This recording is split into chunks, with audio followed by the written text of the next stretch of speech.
Adidas तो एक ही company है, फिर ये दो लोगो क्यों यूज करते हैं? कैसे यह छोटी सी चीज कार के शीशे को बड़े आराम से तोड़ सकती है? कैसे ये बंदा बिना बिल पे किए महंगे महंगे रेस्टोरेंट्स में खाना खा लेता था? इन विंडमिल्स को इतना ऊपर कैसे लगाया जाता है?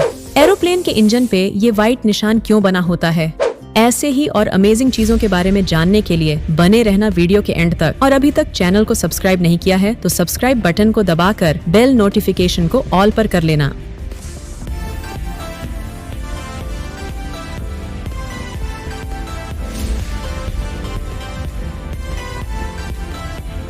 नंबर 11, अगर आपको कोई मरे हुए सांप का सिर दिखे तो उसके पास बिल्कुल भी मत जाना, क्योंकि मरने के बाद भी यह जिंदा रहते हैं और इनके काटने पर इंसान की मौत भी हो सकती है। देखो, जब एक सांप का सिर काटकर उसके शरीर से अलग कर दिया जाता है तब उस सांप का शरीर तो मर जाता है, लेकिन उसका कटा हुआ सिर काफी देर तक जिंदा रहता है और उस सांप का सिर दर्द को महसूस कर रहा होता है, जिसकी वजह से वो काफी गुस्से में रहता है। तो ऐसे में उसके आसपास कोई इंसान या फिर कोई जानवर जाएगा तो ये उसे जरूर काटेगा। आपको जानकर हैरानी होगी कि शरीर अलग होने के बाद भी सांप का सिर 1 घंटे से भी ज्यादा देर तक जिंदा रहता है और यह जिंदा सांप से भी ज्यादा खतरनाक होता है।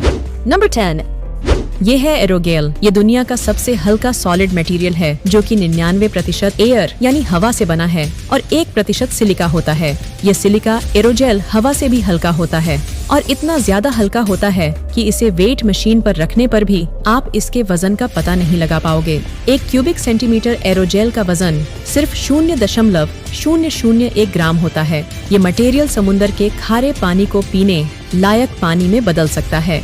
एरोजेल 1500 डिग्री सेल्सियस जितने गर्म टेम्परेचर को भी आराम से झेल सकता है, इसीलिए इसका इस्तेमाल बड़े बड़े स्पेस क्राफ्ट्स में भी किया जाता है, थर्मल इंसुलेशन पार्टिकल्स को कैप्चर करने और सैंपल कलेक्शन करने के लिए। एरोजेल का यूज एक कैंसर पेशेंट के ट्यूमर के अंदर ड्रग्स पहुंचाने में भी किया जाता है और इस प्रोसेस में बहुत कम टिश्यूज डैमेज होते हैं। ये मटेरियल पूरी तरह से इको फ्रेंडली है, लेकिन एरोजेल बहुत ही महंगा होता है। 1 किलोग्राम एरोजेल का प्राइस लगभग 83,000 तक हो सकता है, लेकिन फ्यूचर में इसकी मास प्रोडक्शन करके इसकी कीमत कम की जा सकती है। नंबर 9, अगर आप स्पार्क प्लग में से ये व्हाइट सिरामिक निकाल लेते हो तो ये कार का शीशा बड़े प्यार से तोड़ देगा। जो कार का शीशा हथौड़ा गिराने पर भी नहीं टूटता, वो इस छोटे से सिरामिक के टुकड़े से आसानी से टूट जाता है। पर कैसे? दरअसल स्पार्क प्लग पर लगा ये व्हाइट सिरामिक काफी हार्ड होता है और तोड़ने पर इसके टुकड़े बहुत नुकीले हो जाते हैं। वहीं कार की साइड विंडोज टेम्पर्ड ग्लास की होती है, जो कि अंधाधुन गुस्सा बजाने से भी नहीं टूटती। लेकिन अगर टेम्पर्ड ग्लास के एक छोटे से पॉइंट पर फोर्स लगाया जाए, जो ये सिरामिक का टुकड़ा मारने पर बखूबी करता है, तो शीशा आसानी से टूट जाएगा। अगर नुकीली तरफ से लगे तो पड़ोसी की कार पर। नंबर 8, ये ब्लेड इतना तेज घूम रहा है कि जितना आप सोच भी नहीं सकते। इसे नंगी आंखों से देखने पर ये स्लो और रुका हुआ दिखाई देता है, क्योंकि ब्लेड की स्पीड इतनी तेज है कि वो कैमरा की शटर स्पीड के बराबर हो गई है। अगर आप इसके पीछे से कुछ डालते हैं तो इसकी स्पीड इतनी फास्ट है कि ये कुछ ही मिली सेकेंड्स में उसे काट देगी। और अगर आपका भी कोई बॉडी पार्ट्स इसके कांटेक्ट में आता है तो उसे आपका मिस करना जायज है।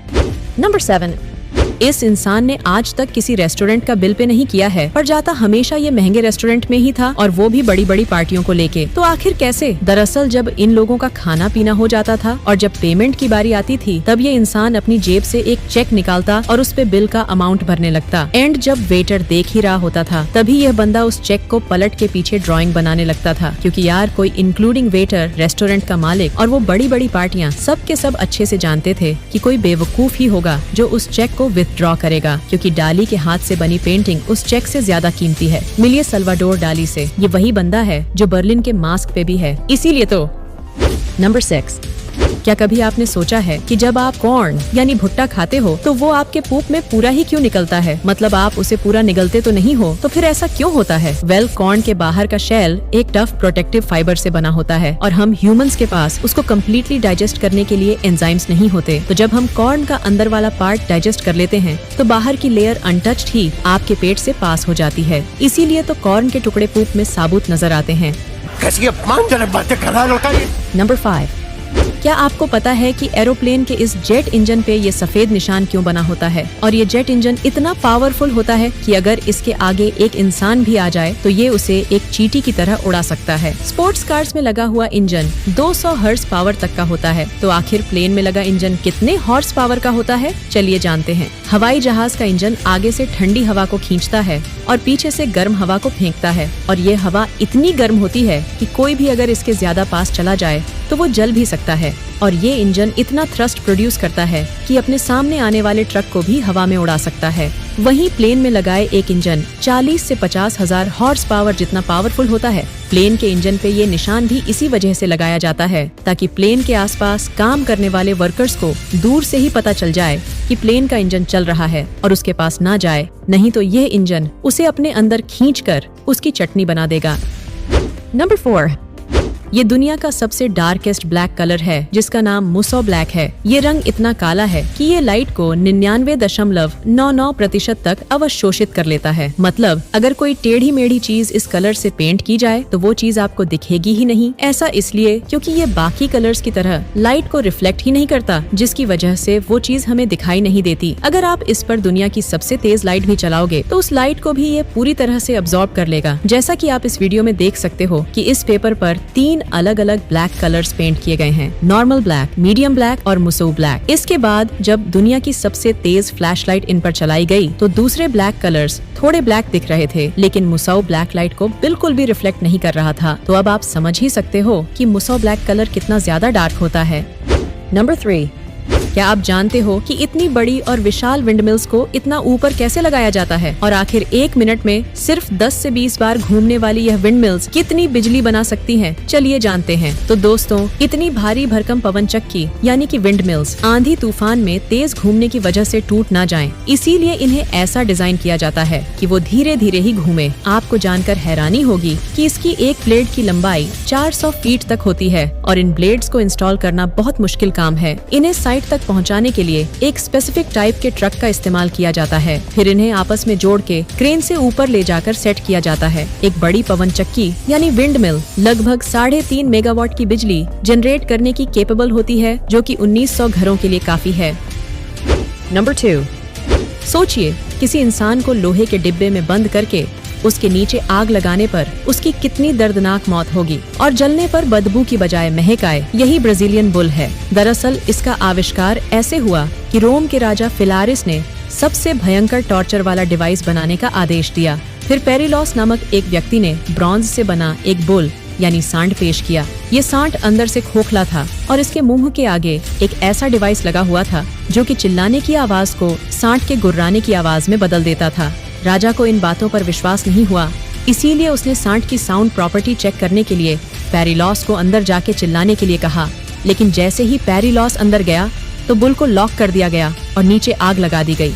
इस बुल का क्रिएटर अंदर तड़पता रहा और राजा गुर्राने की आवाज और महक का आनंद लेता रहा।